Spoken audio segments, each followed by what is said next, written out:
This is one of the coolest game prototypes I've seen in a long time. What if Escape from Tarkov was a typing game? In fact, I thought it was so cool that I just had to know how it worked, and I just had to make it myself.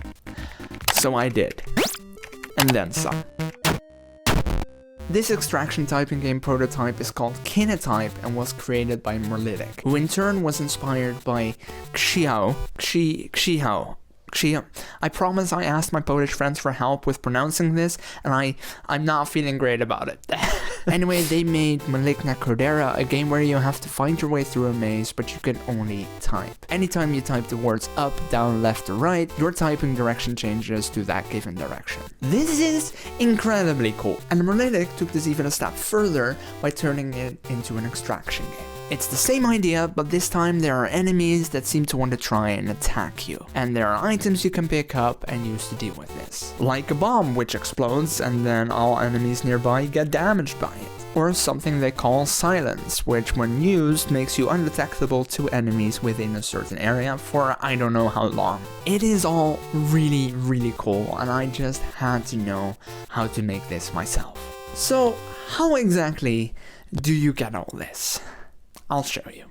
Now I know that Unity is far from the ideal engine to use for something like this, but I'm not that good yet with Monogame. My knowledge is very limited and I'm already using it for something else, so I figured, you know what, why not just go with something that I do know. So I made a text component, added a fancy command prompt looking font, and started thinking. This needs to be a grid. Every character type needs to fit into the grid, which will allow me to easily switch directions and also, using a dictionary, be aware of what's what and where at any given time. I keep track of any button I press and put those in a stack, which is a class that I did not know existed until this project, so you know what, I can at least take that, I learned something, good for me. But then using that stack, if the last few characters that I typed make up for a command like up, down, left, or right, I make sure to act accordingly. So in this case, I would make the player switch typing directions. Obviously, I also have to keep track of when you switch directions, because if you want to go back by pressing backspace a bunch of times, you want to make sure that the character also remembers where it switched directions and switch back to what it was before. And of course, because it looked cool for those other games, I made the camera follow the text as you type. Making a game like this is surprisingly hard, because you cannot easily navigate it in the editor like you would do with any other regular game. And you kinda just gotta trust yourself when it comes to grids. That is scary. And the fact that it's all made using text plays with your brain too, because text is confusing. Because this looks all fun and game, but every single bit, every single spot in this yellow square is filled. It is not empty. Every single bit is a character. So here you can see these characters, which are walls, which is great. And here you see actual characters that I'm typing. But this is also a character. Every single thing is a character. Everything is a spacebar. If it's empty, it's a spacebar. That is crazy! Anyway, after a few hours of struggling and learning and playing around in Bicosynth a little bit, I finally got this. It is the absolute bare minimum, but it's actually very fun to play around with. And, you know, to some degree, although significantly less impressive, I got the original idea down. It works.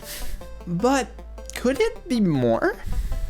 Like a roguelike, perhaps? I mean, what if this played like something like The Binding of Isaac or Hades, but turn-based and through text? Yeah, sure, why not? First on the list of things that would make this a roguelike is enemies. The enemies in Kinetype were similar to the player, forming a trail of characters that try to find their way to you. Very cool. I figured I'd go with something a little more simplistic though. I just choose single character enemies, or if they're supposed to appear bigger, they'd be a few tiles big. So for example, here's a slime, which is the squiggly line. You know, the people are apparently calling it a tilde, which I think is a problem because clearly squiggly line is the superior name. What's interesting when adding an enemy is that it needs behavior. So when you type something and therefore move your character, the grid gets updated and gets redrawn completely. In that moment, it should do behavior for an enemy. Since it's not a separate game object, it cannot have its own behavior, like you would have with something like in my game Skies of Avium, where every enemy is a game object and they have a certain behavior as part of their own script. That is not possible here. Not exactly anyway. Instead, the game manager now knows, okay, the player did an action. Now let's update all the enemies in the game. There's an enemy in this position and this is its data. It has detected the player, so now it should respond to that. It should move towards them. And if it's close enough, it should attack them. Again, this is not per game object behavior. This is just overall behavior. This kind of stuff is hard. At least it is for me, because I find stuff like that incredibly difficult to understand. But as you get further with a project like this, suddenly things start to click and it starts making sense. So of course I gave the player health. If an enemy touches your cursor, which is where your next character will be typed, you'll take damage. And to make things fair, the enemy will be knocked back a bit, which is a really cool feature, and I would gladly talk about that, but there is so much to talk about, so please just bear with me. Anyway, with one enemy created, I could obviously start thinking about ways to kill them, as you do. But not before I added a really cool game over effect. I can now add Matrix to my resume. Very nice. Keanu Reeves, call me, please. Please do. That would be cool. I don't know how you'd get my number, but please do. If you're curious about how this effect works, I basically take all the characters visible on screen at the point the player is game over. And then I add physics to them by moving them to the bottom of the screen. I give each character a bit of a trill so that it looks like they're falling and not just moving downwards. And then after a second or so, I show the actual game over message. Very cool, very Matrix, but yes, so let's go back to murdering enemies. Just murder in general. In Kinetype, you can pick up items by typing over them in the right order. That is a brilliant solution, and I do not feel like reinventing the wheel, or in this case, the keyboard, because this is already great. Why not just take that idea? Now, I originally wanted to make you type pick up sword, but then you'd go up halfway through, so I decided against that. So instead, I went with grab sword. It's immediately clear what you're doing and doesn't give any weird behavior. I could have obviously just done sword, but I like the idea of it being a verb that describes your action, and also the fact that it was longer than just a few characters, so that you actually have to try and stay focused on writing something correctly. But when you do type it correctly, the item gets picked up and added to your inventory. From here you can use it whenever you like, just type use and then the name of the item, and there you go. What's that? Was that an animation of a sword slicing with fading and color and yes, it was. It is magic, and I genuinely cannot tell you how it works. I don't know. I can tell you though that it looks even cooler with the bomb explosion. Just please do not blow yourself up.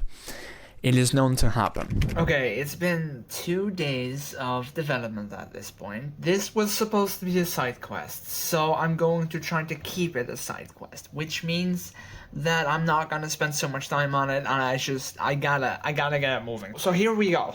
We've got a shield. If I type that properly, I hold up, equip shield.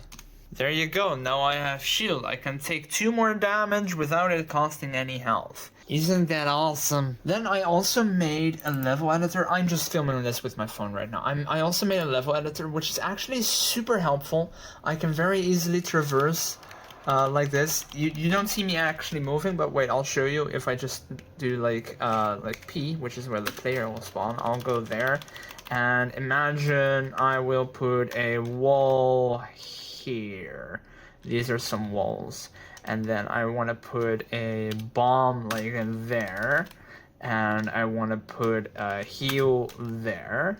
Now if I do Control S, it's going to not like that, obviously, but if I exit out, and then Unity is weird, so I gotta do this, and then it'll update it, and I go to Scenes, to Game, and I go Boof, and now, there you go. I can go like this, and it will automatically head into the wall, which is great, and I can go up and left. That's one too early. Left. B MOB underscore BARG, and then use bomb. Boop, boop, boop, boop, boop. There you go. Making my own sound effects now. So that's really cool. Level editors are great. Now obviously there needs to be more enemies, so I've got a giant which is 4 tiles big. It's just one actual tile, like the slime, like the bottom left one is just what I place down, then the rest is just spawned in afterwards. And then here's the archer. It'll shoot like 2 tile arrows because otherwise you'd not actually ever get hit. But if I do like this, there you go, it shoots. And the giant doesn't actually recognize you. Oh. It's fine. Oh, there you go. And now he's gonna try and follow me. He hasn't hit me yet. Okay. So, that is the enemies. Very, very cool. The archer even tries to aim to where he thinks you might go. Now that is game design. That was so insanely hard. Making the archer work was a nightmare. Alright, what else should I add? Hold up. Roguelikes like using rooms. You enter a room, are forced to fight for your life, and if you're lucky or skilled enough to survive, you're allowed to leave said room and go to a next one. Yeah, I don't particularly feel like making a bunch of rooms myself. I mean, I could procedurally generate them, but I think that would just be Oops. I can pretend that was easy, and I will. That it wasn't, but I can absolutely pretend. But hey, this is Typefighter, a typing roguelike. This was an awesome project to work on. It was confusing, it absolutely took so much brain power, and I feel like I might as well have just drunk a bunch of alcohol. Probably would have had the same effect on my brain, but Typefighter, really cool idea. Find your way through randomly generated dungeons, find items, fight enemies just to open up some doors, and hope that maybe one day you will find the exit.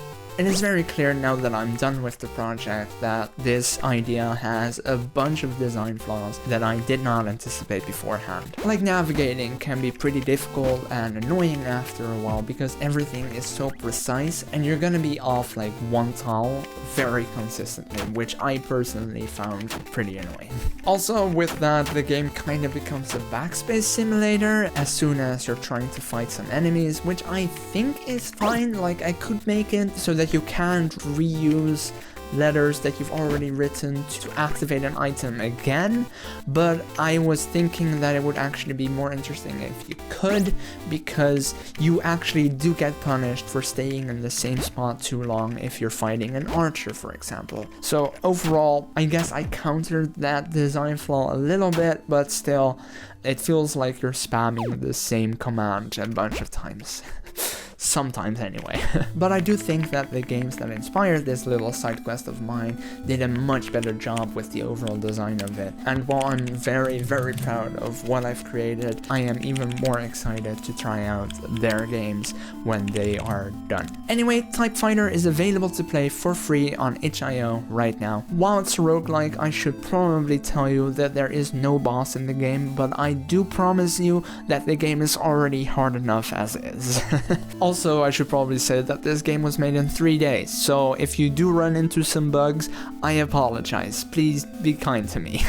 Anyway, I hope you enjoyed. Please don't forget to subscribe and also wishlist my game Skies of Avium on Steam. And with that, a huge thank you to Blake for the massive support on Patreon in the God tier. Supporting me on Patreon can get you anything from up to monthly builds to a Steam key to even having your name in the credits of the game. Alright, thank you so much. See you later.